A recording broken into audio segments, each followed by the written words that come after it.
Hoy día nos corresponde lo que es el enlace químico. El enlace químico tiene que ver, ¿no es cierto?, con esta unión que ocurre entre los átomos.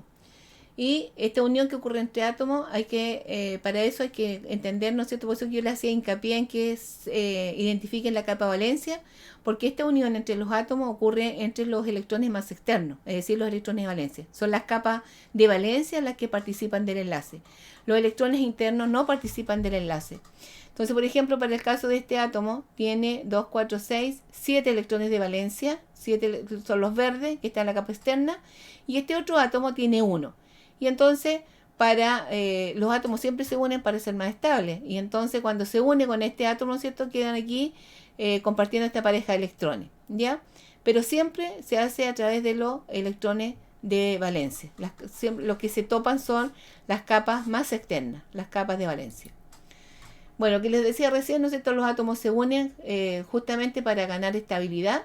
Los átomos, cuando están aislados, tienen mayor energía que cuando están unidos. Entonces, menor energía significa que son más estables. Entonces, si se hace un seguimiento de medición de energía a medida que se van uniendo los átomos, vamos a encontrar que la mínima energía es cuando están más cerca, cuando están más próximos los átomos. Entonces, por esta razón es que los átomos se unen para ganar estabilidad. Para poder entender el enlace, hay que primero ver la simbología de Lewis, porque esto nos explica, ¿no es cierto?, cómo ocurre el enlace. Y la simbología de Lewis es un diagrama, ¿no es cierto?, en donde se escribe el símbolo del átomo rodeado de sus electrones de valencia, entonces en forma de punto. También hay personas que utilizan en vez de puntos guión, considerando que cada guión son 2 puntos. Es decir, por ejemplo, aquí el helio podría haber puesto un guión y eso me indicaría 2 electrones. Aquí tengo, por ejemplo, el caso del elemento grupo 7, que son el flúor, cloro y el bromo, que tienen 7 electrones de valencia. Por lo tanto, ahí los vemos que están rodeados de los 7 puntitos que corresponden a los electrones de valencia. El caso del carbono, que tiene 4 electrones de valencia, ahí están, ¿no es cierto?, con sus 4 electrones alrededor de él. Bien, vamos a ver, ¿no es cierto?, por qué se enlazan los elementos, los átomos. Si nosotros miramos los gases nobles, este grupo 8A, ¿no es cierto?, que está al final acá en la tabla periódica, que corresponden al helio, el neón, el argón, el criptón, el xenón y el radón. Y si nos fijamos en su configuración electrónica, todos terminan en S2P6, excepto el helio, que es el primer gas noble. Y entonces sabemos que los gases nobles son inertes y son muy estables, y se atribuye entonces que esta estabilidad se debe a que se rodean de 8 electrones de valencia, ¿verdad? Es decir, S2P6. Por lo tanto, esto es lo que nosotros llamamos la regla del octeto, ¿ya? Y se atribuye entonces que la estabilidad de estos gases corresponde a que se rodean de estos 8 electrones de valencia. Ojo que estos 8 electrones están distribuidos 2 en el S y 6 en el P. No es, por ejemplo, el de 8. Y en el caso del helio es 1S2, que es el más chico. Y entonces,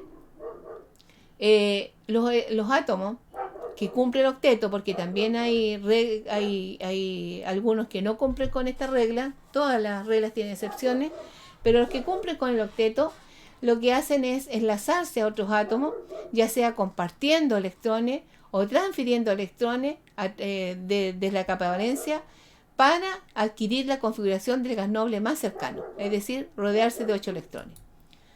Entonces, bueno, ahí tenemos otros casos de estructuras de Lewis.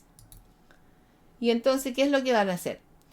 La interacción entre el par de átomos que pueden hacer son distintos tipos de formas de enlazarse para ser más estables. Nosotros en el curso vamos a ver 2 solamente, que son el enlace iónico. En el enlace iónico hay un traspaso total de electrones de un átomo a otro, es decir, se forma un enlace iónico.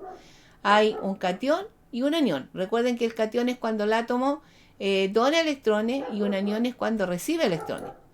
Y entonces, en este caso, los electrones se transfieren completamente de un átomo a otro. Hay uno que da electrones y otro que recibe electrones. Por ejemplo, si nosotros vemos aquí el caso de este átomo, que tiene un electrón de valencia, ahí en su última capa, podría ser el sodio. Y acá tengo, ¿no es cierto?, uno que tiene 7 electrones de valencia que es el cloro. ¿Ya? El sodio tiene 11 protones, el cloro 17 protones. Y entonces, ¿qué va a hacer el sodio cuando está cerca del cloro? El sodio va a entregar su electrón al cloro. ¿Ya?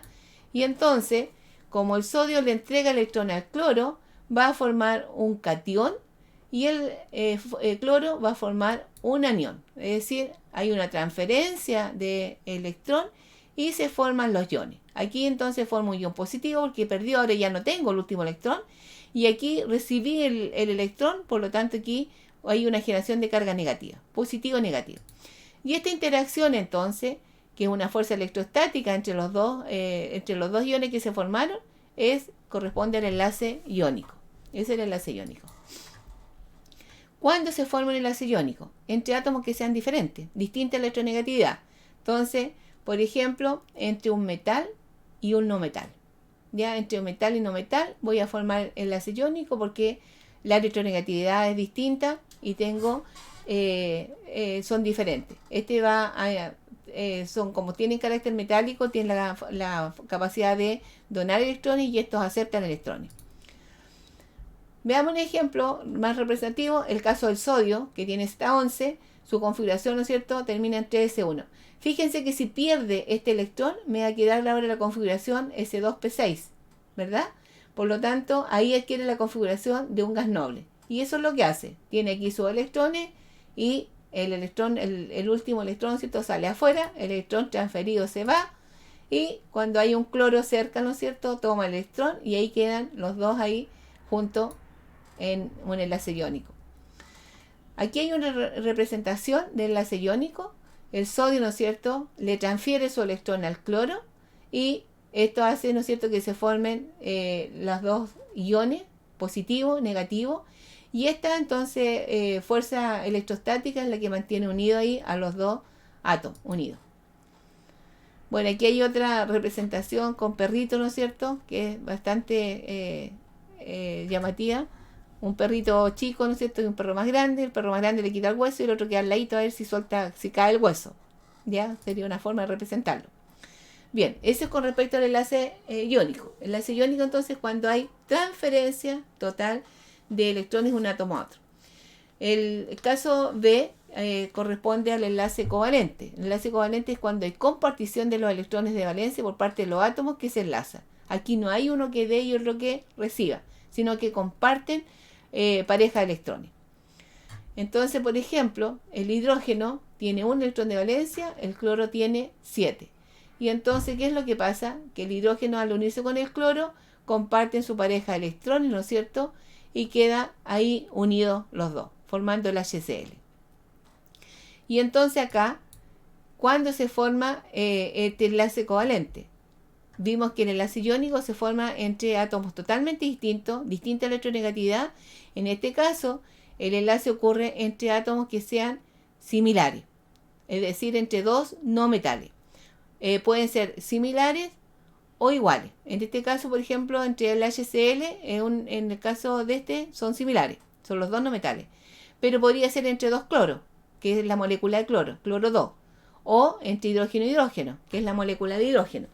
Ahí en ese caso serían enlaces covalentes entre dos átomos iguales. Y entonces vamos a tener, ¿no es cierto?, ahí hay una representación en donde comparten una pareja de electrones y quedan juntos. Aquí no hay transferencia, sino que hay compartición de electrones.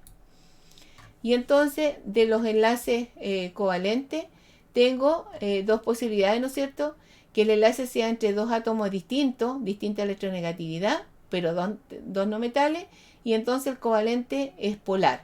Este es un enlace covalente polar porque hay una cierta distribución de la nube electrónica más sobre el elemento más electronegativo.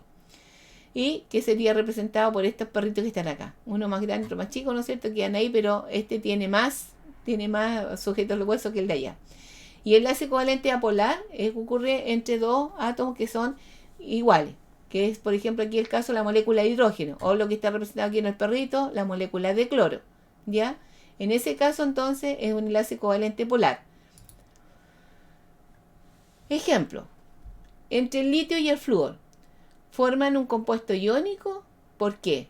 ¿Cuál es su fórmula? Eso es lo que habíamos visto, ¿no es cierto? Bien, el litio, si hacemos la configuración, es 1s2, 2s1, se ubica en el segundo periodo, grupo 1A. Es un no metal, grupo 1A. En el caso del flúor, su configuración electrónica se ubica en el segundo periodo, grupo 7A. Es un no metal. Por lo tanto, por eso forma un enlace iónico, porque es un enlace entre un metal y un no metal. ¿Y cuál es su fórmula? La fórmula, ¿no es cierto?, para eso hay que ver la estructura de Lewis. El litio tiene un electrón de valencia, por lo tanto ahí tiene su electrón, y el flúor tiene 7, está ahí.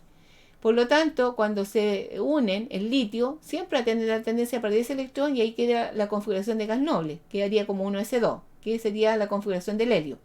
Y el caso del flúor, por eso que ahora me van a entender, el flúor tiene la tendencia a ganar un electrón. Es más fácil que gane un electrón a que pierda 7, ¿verdad? Y si gana un electrón, ahí me quedaría ese 2p6. Entonces, el flúor gana un electrón. Y ahora las configuraciones serían las que están acá.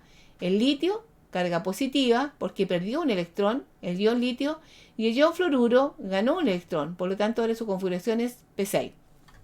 Bien, es un enlace iónico entre dos iones.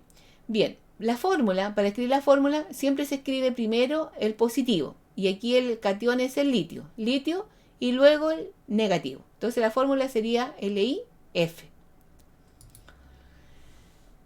Bien, ahora el óxido de sodio es un compuesto iónico. Preguntan cuál de los elementos cede electrones y cuántos electrones. Veamos la configuración del oxígeno, 1s2, 2s2, 2p4. Y en el caso del sodio, 1s2, 2s2, 2p6, 3s1. Y entonces, la fórmula del sodio, la estructura de Lewis del sodio, ¿no es cierto?, con un electrón. En el caso del oxígeno es de grupo 6, 2, 4, 5, 6, está con los 6 electrones. Y aquí tengo un problema, porque el sodio tiene un electrón para dar y al oxígeno le faltan 2. Por lo tanto, el oxígeno recibe 2 electrones. Eso significa que necesita 2 sodios. Cada sodio le va a entregar un electrón, uno ahí y el otro acá. Entonces el sodio forma un catión, ¿no es cierto? Ya lo hemos visto ya, dona electrón, y el oxígeno forma carga 2 negativa. Entonces, que nos preguntaban aquí, ¿cuántos electrones? El oxígeno forma el oxígeno forma el O2 menos y el sodio 1 positivo. Y entonces, para escribir la fórmula, escribimos el positivo primero, que es el sodio. 2 sodios, tengo 2 sodios y el negativo que es el O. Y esa sería la fórmula, Na2O. Ahí estaba la estructura de Lewis, se me había quedado atrás, del oxígeno. Ahora dice, escriba la fórmula del compuesto entre los siguientes pares de electrones, entre el magnesio y el cloro. Magnesio 12, cloro 17. Bueno, ahí está la configuración del magnesio y aquí está la del cloro. Para adquirir configuración de gas noble, ¿no es cierto?, es más fácil que pierda estos 2 electrones a que gane 6, porque le faltarían 3p6. Entonces, el magnesio siempre va a tener la tendencia a perder electrones. Pierde 2 electrones y forma el Mg2+. El cloro, la tendencia es a ganar un electrón. Gana un electrón y forma el cloruro. Y entonces si escribimos la estructura de Lewis, el magnesio con sus 2 puntitos y el cloro con los 7 puntos, aquí y acá, correspondientes a los electrones de valencia. Entonces, ¿por qué tuve que colocar 2 cloros? Porque el magnesio tiene 2 electrones para dar y el cloro recibe solamente 1. Entonces le va a entregar uno acá y el otro al otro cloro. Entonces, para escribir la fórmula, el magnesio, que es el positivo, y los 2 cloros que están allí.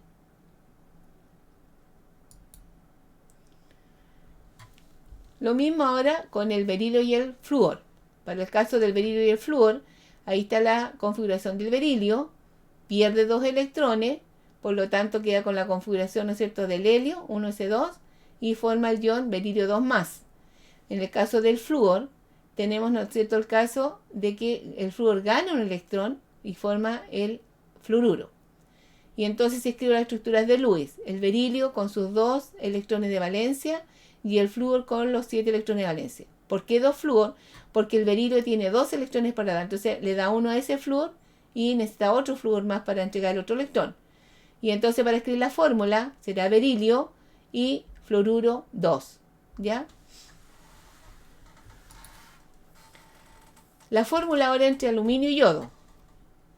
El aluminio tiene Z13, el yodo Z53. Entonces ahí está la configuración del aluminio. El aluminio, para adquirir configuración de gas noble, pierde acá 3 electrones, los 3 S2 para quedar ahí hasta S2P6. Entonces al perder sus 3 electrones forma el aluminio 3 positivo. El yodo tiene, ¿no es cierto?, la configuración 5S2, 5P5. Por lo tanto le falta un electrón para adquirir configuración de gas noble. Va a formar el ion yoduro. Y para escribir la fórmula, entonces el positivo va al inicio, aluminio, y el aluminio tiene 3 electrones para dar. Por lo tanto, necesita 3 yodos, tal como está ahí, aluminio y 3 yodos. Bien, yo creo que con estos ejercicios debe haber quedado más claro. Y solo indicarle, ¿no es cierto?, que hay algunos elementos, hay algunos átomos que no cumplen con el octeto. Y un ejemplo, por ejemplo, es el fósforo. El fósforo no cumple con el octeto. El fósforo se puede rodear, ¿no es cierto?, de 1, 2, 3, 4, 5 enlaces, ¿no es cierto?, es decir, 10 electrones. Y tiene la posibilidad entre, por ejemplo, si yo formo el compuesto entre fósforo y cloro, tengo la posibilidad, ¿no es cierto?, que se una 3 cloros y le quedan los 2 para electrones sin compartir, o que compartan, ¿no es cierto?, todos los electrones y quedando rodeado de más de 8 electrones alrededor. También está el caso del azufre. El azufre se rodea de 2, 4, 6, 8, 10, 12 electrones cuando forma enlace. Y así como hay átomos que se rodean de más, que es el caso del azufre y el fósforo, también hay aquellos que se rodean de menos de 8 electrones, que es el caso del boro, que se rodea de 6, y el berilio, que se rodea de 4. Entonces el azufre y el fósforo son ejemplos que se rodean de más de 8 electrones, y el boro y el berilio son ejemplos que se rodean de menos de 8 electrones.